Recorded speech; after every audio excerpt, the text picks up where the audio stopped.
ಇವತ್ತು ಪ್ರಥಮದಲ್ಲಿ ನಮ್ಮೆಲ್ಲರ ಆರಾಧ್ಯ ದೇವ ಆಂಜನೇಯ ಸ್ವಾಮಿಯನ್ನ, ರಂಗನಾಥ ಸ್ವಾಮಿಯನ್ನ, ಪಂಪಾ ಸರೋವರದ ವಿಜಯಲಕ್ಷ್ಮಿಯನ್ನ ಸ್ಮರಣೆ ಮಾಡ್ತಾರೆ.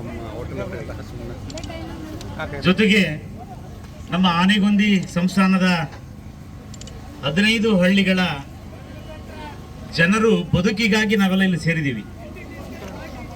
ನಮಗೆ ಯಾರ ರೆಸಾರ್ಟ್ ಬೇಡ, ಅಂಗಡಿ ಬೇಡ, ಏನು ಬೇಡ. ನಮ್ಮ ಬದುಕನ್ನು ನಮಗೆ ಕೊಡ್ರಿ. ಹೋಟೆಲ್ ಬೇಡ, ಏನು ಬೇಡ. ನಮ್ಮ ತಾತ, ನಮ್ಮಪ್ಪ, ನಾವು, ನಮ್ಮ ಮಕ್ಕಳು ಇಲ್ಲಿ ಬದುಕ್ತೀವಿ. ನಮ್ಮ ಮನೆಯೆಲ್ಲ ಬಿದ್ದೋಗ್ಯಾವ, ಅವನು ಕಟ್ಟಿಗೆ ಬೇಕು. ದಯವಿಟ್ಟು ರಾಜ್ಯ ಸರ್ಕಾರದವರು ಇದಕ್ಕೆ ಅವಕಾಶ ಕೊಡ್ರಿ. ನಮ್ಮ ತುಂಗಭದ್ರಾ ಡ್ಯಾಮ್ ಆದ ನಂತರ ಎಷ್ಟೋ ನೂರಾರು ಕುಟುಂಬಗಳು ಇಲ್ಲಿ ಬಂದು ಸೇರಿದ್ವು. ಅದಕ್ಕಿಂತ ಮುಂಚೆ ಈ ಭಾಗದಲ್ಲಿ ಜನವಸತಿ, ಸಂಸ್ಕೃತಿ, ಬದುಕು, ಬೆಳೆ ಎಲ್ಲ ಇತ್ತು. ಯಾವಾಗ ಹಂಪಿಯನ್ನ ವಿಶ್ವ ಪರಂಪರಾ ಪಟ್ಟಿ ಸೇರಿಸಿದ್ರು, ನಂತರದ 2-3 ವರ್ಷಗಳಲ್ಲಿ ಆ ಯುನೆಸ್ಕೋ ತಂಡದವರು ದಯವಿಟ್ಟು ಚಂದ್ರು ದಯವಿಟ್ಟು ರೆಡಿಯಪ್ಪ, ಯುನೆಸ್ಕೋ ತಂಡದವರು ಒಂದು ಸ್ಲೋಗನ್ ಹೊಡಿಸ್ತಾರೆ. ಹಂಪಿ ಈಗ ಅಪಾಯದ ಅಂಚಿನಲ್ಲಿರ್ತಕ್ಕಂಥ ಸ್ಥಳವಾಗಿದೆ. ಆಗಿನ ರಾಜ್ಯ ಸರ್ಕಾರದವರು ಏನೋ ದೊಡ್ಡ ಕಳ್ಕೊಂಡಂಗೆ, ಇಲ್ಲ ನೀವೆಲ್ಲ ಹಂಗೆಲ್ಲ ಸೇರಿಸ್ಬೇಡ್ರಿ, ಅದಕ್ಕೋಸ್ಕರ ನಾವು ಪ್ರೊಟೆಕ್ಟ್ ಮಾಡೋದಕ್ಕೆ ಹಂಪಿ ಅಭಿವೃದ್ಧಿ ಪ್ರಾಧಿಕಾರ ರಚನೆ ಮಾಡಿ ನಾವು ಮುಂದೆ ಏನೇನು ಮಾಡಬೇಕು ಕಾರ್ಯಕ್ರಮ ಅಂತೇಳಿ ಘೋಷಣೆ ಮಾಡ್ತೀವಿ ಅಂತೇಳಿ ಆಗಿನ ಸರ್ಕಾರ ಹಂಪಿ ಅಭಿವೃದ್ಧಿ ಪ್ರಾಧಿಕಾರವನ್ನು, ನಿರ್ವಹಣಾ ಅಭಿವೃದ್ಧಿ ಪ್ರಾಧಿಕಾರವನ್ನು ರಚನೆ ಮಾಡಿ ನಮ್ಮೆಲ್ಲರ ಬದುಕಿನ ಮೇಲೆ ಬಂಡೆ ಎಳೆದ್ಬಿಟ್ಟು.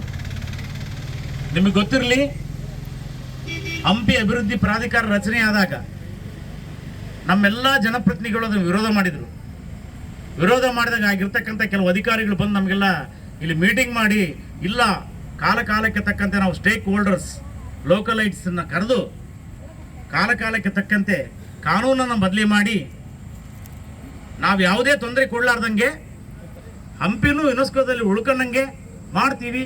ನೀವು ಸಾಥ್ ಕೊಡ್ರಿ. ಪ್ರತಿ 10 ವರ್ಷಕ್ಕೊಂದ್ಸರಿ ಮಾಸ್ಟರ್ ಪ್ಲಾನ್ ಚೇಂಜ್ ಮಾಡ್ತೀವಿ.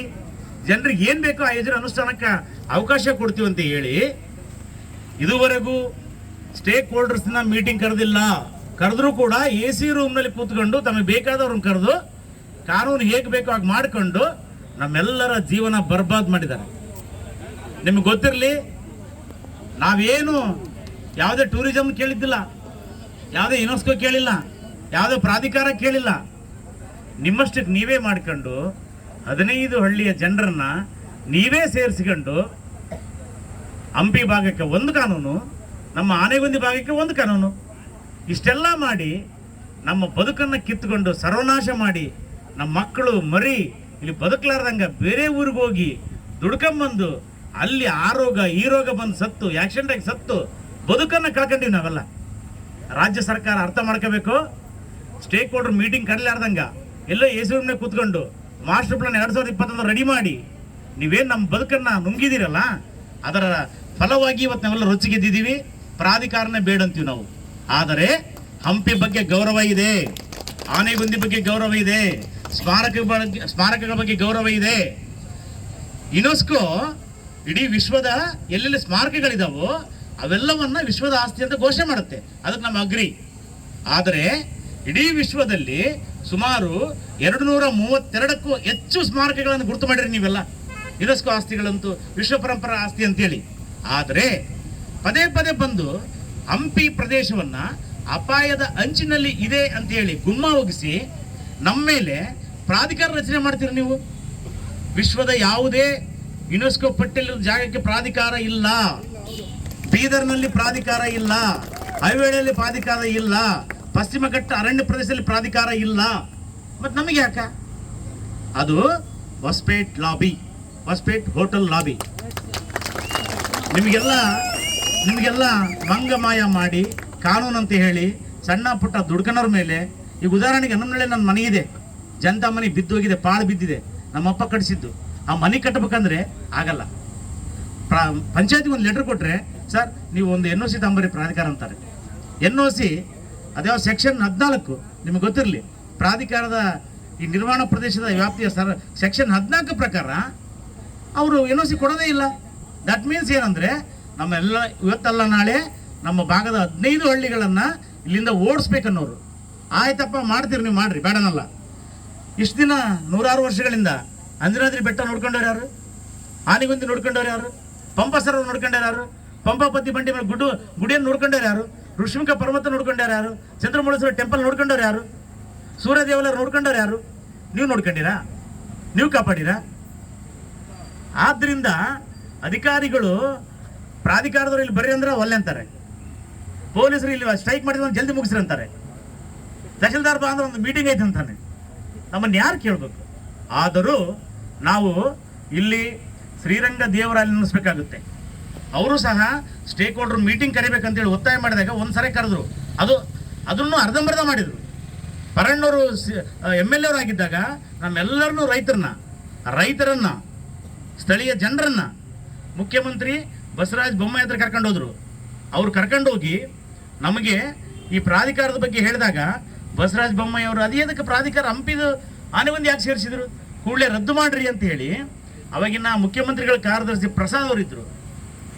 ಆಮೇಲೆ ಅಜಯ್ ಅಂತ ಒಬ್ರು ಯಾರೋ ಅಧಿಕಾರಿಗಳಿದ್ರು, ಅವ್ರ ಹೆಸರು ಪೂರ್ತಿ ಗೊತ್ತಿಲ್ಲ ನನಗೆ, ಅಜಯ್ ನಾಗಭೂಷಣ್ ಅಂತ ಅವ್ರು ಕರ್ಕೊಂಡೋದಾಗ ಅವರು ವಿಜಯನಗರ ಜಿಲ್ಲಾಧಿಕಾರಿಗಳು, ಕೊಪ್ಪಳ ಜಿಲ್ಲಾಧಿಕಾರಿಗಳು ಅಂದರೆ ಪ್ರಾಧಿಕಾರದ ಅಧ್ಯಕ್ಷರವರು, ಉಪಾಧ್ಯಕ್ಷರು ಇವರು ಪತ್ರ ಬರೆದು ಏನೇನು ಸಾಧ್ಯತೆ ಇದೆ, ಯಾವುದು ಬಫರ್ ಝೋನಲ್ಲಿ ಬರುತ್ತೆ, ಯಾವುದು ಕೋರ್ ಝೋನ್ನೇ ಬರುತ್ತೆ, ಪೆರಿಪರಲ್ಲಿ ಯಾವುದು ಅಂತ ತಿಳ್ಕೊಂಡು ಒಂದು ರಿಲ್ಯಾಕ್ಸೇಷನ್ ಕೊಡೋದಕ್ಕೆ ಕೆಲವು ಅಬ್ಜೆಕ್ಷನ್ ಕರೆದ್ರು.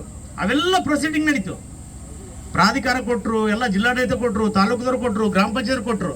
ಇನ್ನೇನು ಗೆಜೆಟ್ ಆಗಿ ಒಂದು ಕಾನೂನು ಆಗಬೇಕನ್ನೋದ್ರಾಗೆ ವಿಧಾನಸಭಾ ಚುನಾವಣೆ ಬಂದಿದ್ದರಿಂದ ಅದು ಅಷ್ಟಕ್ಕೆ ನಿಂತು. ಅಷ್ಟು ಪ್ರಯತ್ನ ಆಯ್ತು. ಅವಾಗ ಅವ್ರು 2-3 ಸಲ ಭೇಟಿ ಕೊಟ್ಟಾಗ ಅವರು ಮಾತಾಡಿದರು. ಆಮೇಲೆ ಕಳೆದ ಬಾರಿ ಅಧಿವೇಶನ ನಡೆದಾಗ ಗಾಲಿ ಜನಾರ್ದನ್ ರೆಡ್ಡಿ MLA ಸಾಹೇಬರು ಅವರು ಸಹ ಬಹಿರಂಗವಾಗಿ ಅಲ್ಲಿ ಪ್ರಸ್ತಾಪ ಮಾಡಿದ್ರು ಈ ಭಾಗದ ಅಭಿವೃದ್ಧಿ ಬಗ್ಗೆ. ಸರ್ಕಾರ ಯಾವುದೇ ಕ್ರಮ ತಗೊಳ್ಳೋದಿಲ್ಲ. ಅಂದರೆ ನಾವ್ಯಾರು ಜನರೇ ಅಲ್ವಾ, ನಾವ್ಯಾರು ಇದನ್ನೇ ಅಲ್ವಾ. ಒಂದು NGO ಬಂತು ಮುಂಬೈಯಿಂದ. ಅಲ್ಲಿ ಮುಂಬೈದಲ್ಲಿ ಯಾವುದೋ ಒಂದು ದ್ವೀಪನ ಯುನೆಸ್ಕೋದವರು ಹೀಗೆ ಸೇರಿಸ್ಕೊಂಡಿದ್ರು. ಅನವಶ್ಯಕವಾಗಿ ನಮ್ಮ 15 ಹಳ್ಳಿ ಹೆಂಗೆ ಸೇರಿಸ್ಕೊಂಡರು ಹಂಗೆ ಪ್ರಾಧಿಕಾರ ವ್ಯಾಪ್ತಿಗೆ ಸೇರಿಸ್ಕೊಂಡಿದ್ರು. ಅಲ್ಲಿ ಪ್ರಾಧಿಕಾರ ಅಲ್ಲ, ಯುನೆಸ್ಕೋ ಸೇರಿಸ್ಕೊಂಡಿದ್ರು. ಅದು ವಿರುದ್ಧ ಕಾನೂನಾತ್ಮಕವಾಗಿ ಸುಪ್ರೀಂ ಕೋರ್ಟ್ನಲ್ಲಿ ರಾಜ್ಯ ಸರ್ಕಾರದ ವಿರುದ್ಧ ಹೋರಾಟ ಮಾಡಿ ಆ ಒಂದು ದ್ವೀಪದವರು ಅದರಿಂದ ಹೊರ ಬಂದಿದ್ದಾರೆ. ಅಂತಹ ಯೋಚನೆ ನಮ್ಮಲ್ಲಿ ಬೇಕು. ಈಗ ಆರಂಭವಾಗಿದೆ.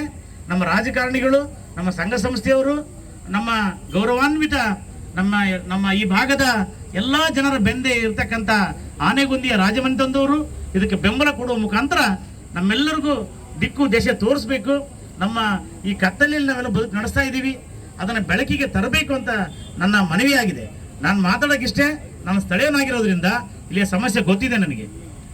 ನಮ್ಮದು ಒಂದೇ ಒಂದು, ನಮ್ಮ ಮನೆ ಕಟ್ಕೊಳಕ್ಕೆ ಅವಕಾಶ ಕೊಡ್ರಿ, ನಮಗೆ ಸಣ್ಣ ಪುಟ್ಟ ಕಾರ್ಯಕ್ರಮ ಮಾಡ್ಕೊಳಕ್ಕೆ ಅವಕಾಶ ಕೊಡ್ರಿ, ಶೌಚಾಲಯ ಕಟ್ಕೊಳಕ್ಕೆ ಅವಕಾಶ ಕೊಡ್ರಿ. ಇಷ್ಟೇ. ಸೆಕ್ಷನ್ 14 ತೆಗೆದಾಕ್ರಿ. ಅದು ಬಿಟ್ಟರೆ ಬೇರೆ ಏನು ಕೇಳಲ್ಲ. ಗ್ರಾಮ ಸ್ವರಾಜ್ಯ ಅಂತೀರಿ ನೀವು, ಗ್ರಾಮ ಪಂಚಾಯತಿಗೆಲ್ಲ ಅಧಿಕಾರ ಅಂತೀರಿ. ನಮ್ಮ ಗ್ರಾಮ ಪಂಚಾಯತಿಗಳು ಕೈ ಕಟ್ಟಾಕ್ತೀರಿ. ಅವ್ರಿಗೆ ಏನೂ ಅಧಿಕಾರ ಇಲ್ಲ, ಒಂದು ಟ್ಯಾಕ್ಸ್ ವಸೂಲು ಮಾಡೋಕ್ಕೆ ಕೂಡ ಅಧಿಕಾರ ಇಲ್ಲ. ಅಂತಹ ವ್ಯವಸ್ಥೆಯಲ್ಲಿ ನಾವೆಲ್ಲ ಬದುಕ್ತಾ ಇದ್ದೀವಿ. ದಯವಿಟ್ಟು ರಾಜ್ಯ ಸರ್ಕಾರ ಕೂಡಲೇ ಪ್ರಾಧಿಕಾರದಲ್ಲಿ ಮಾರ್ಪಾಡನ್ನು ತರಬೇಕು. ಜೊತೆಗೆ ನಮ್ಮ ಬದುಕುವ, ನಮ್ಮ ಮಕ್ಕಳ, ನಮ್ಮ ಭವಿಷ್ಯದ ಹಕ್ಕನ್ನು ನೀವ್ಯಾರೂ ಕಸ್ಕೋಬಾರ್ದು ಅಂತ ಹೇಳ್ತಾ ನಮ್ಮ ಈ ಹೋರಾಟಕ್ಕೆ ಪಕ್ಷಾತೀತವಾಗಿ, ಜಾತ್ಯತೀತವಾಗಿ ಸಂಘ ಸಂಸ್ಥೆಗಳು ಎಲ್ಲರೂ ಬೆಂಬಲವನ್ನು ಕೊಡಬೇಕು. ಈಗ ಯಾರು ಮುಂದಾಳು ತಗೊಂಡಿದ್ದಾರೋ ಅವರೇ ತಗೊಳ್ಳಿ, ಎಲ್ಲರನ್ನ ವಿಶ್ವಾಸಕ್ಕೆ ತಗೊಂಡು ನೀವು ಸಹ ಹೋಗ್ಬೇಕಂತ ಹೇಳ್ತಾ, ದಯವಿಟ್ಟು ರಂಗದೇವರ ಸಾಹೇಬರು ಮಾಡಿರ್ತಕ್ಕಂಥ ಕೆಲಸ, ನಂತರ ಬಂದಿರತಕ್ಕಂಥ MLAಗಳು ಯಾರ್ಯಾರು ಕೆಲಸ ಮಾಡಿದಾರೋ ಅವರೆಲ್ಲರಿಗೂ ನಾನು ಹೃದಯಪೂರ್ವಕ ಅಭಿನಂದನೆ ತಿಳಿಸ್ತಾ, ಈ ಹೋರಾಟಕ್ಕೆ ಸದಾ ನಮ್ಮೆಲ್ಲರ ಬೆಂಬಲ ಇರುತ್ತೆ, ಎಲ್ಲರ ಬೆಂಬಲ ಇರಬೇಕು ಅಂತ ಮನವಿ ಮಾಡ್ತಾ ನನ್ನೆರಡು ಅನಿಸಿಕೆಯನ್ನು ಮುಗಿಸ್ತೇನೆ. ನಮಸ್ಕಾರ.